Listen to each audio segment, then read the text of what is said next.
Chào các bạn, hôm nay mình sẽ chỉ các bạn làm món tàu hũ chiên giòn ha. Cái này là cái loại tàu hũ mình mua nè. Bạn có thể mua tất cả các loại tàu hũ nào cũng được, nhưng mà cái loại medium form á nha. Cái tàu hũ mình cắt như vậy nè nha. Hoặc bạn có thể cắt nhỏ, mình sẽ cắt nhỏ lại làm đôi ha. Thì cái tàu hũ này á, mình lấy ra rồi mình rửa qua nước lạnh một chút nha. Lúc mà mình chưa cắt á, rồi cái đây nè mình mới bỏ vào đây 2 muỗng bột nêm ha, 2 muỗng bột nêm, 1/4 ớt Thái Lan á, cho nó cay cay ha, và một chút xíu tiêu. Cái này mình làm tàu hũ chiên giòn nha, nó sẽ giòn hơn ở ngoài tiệm mà nó thấm gia vị lắm, ngon lắm đó. Rồi bạn trộn đều, sau đó cho vào đây 2 muỗng bự này nè, cái bột năng nha,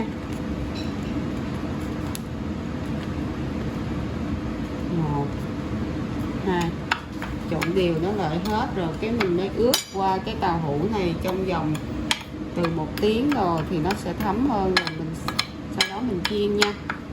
Sau khi mình ướp thì nó sẽ như vậy nè, rồi mình ráp nó lại, mình bỏ vô tủ lạnh từ 1 tiếng đồng hồ lên ha, để cho nó thấm, rồi chiều cái mình chiên. Ok,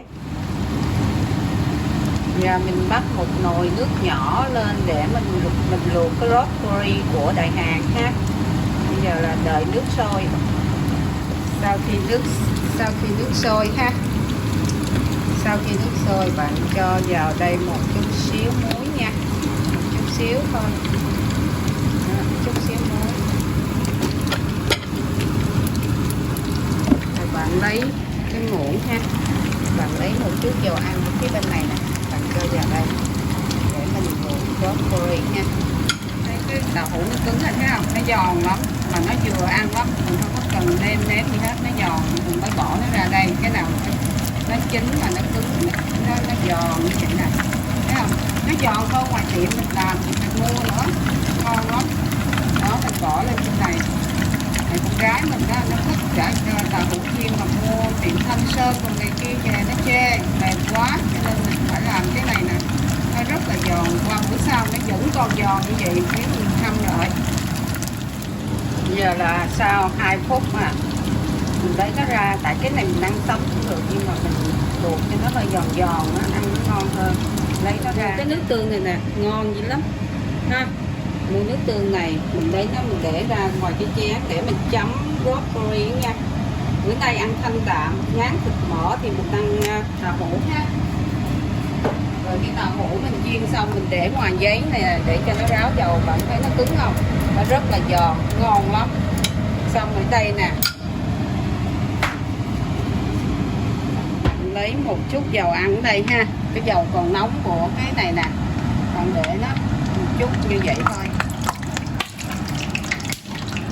ha. Bạn lấy chút dầu ăn, bạn để cái ớt này vô ha, tại dầu nó còn đang nóng nên cái ớt này nó sẽ tan như vậy nè, nó sẽ đó, nó sẽ như vậy. Bạn trộn đều cái ớt, cái dầu nóng này, bạn để vô cái nước tương này để mà mình ăn với cái broccoli ha. Đây là cái tàu hũ và cái broccoli mình chấm với nước tương và ăn kèm với cơm trắng nha. Bữa nay là mình ăn chay nha.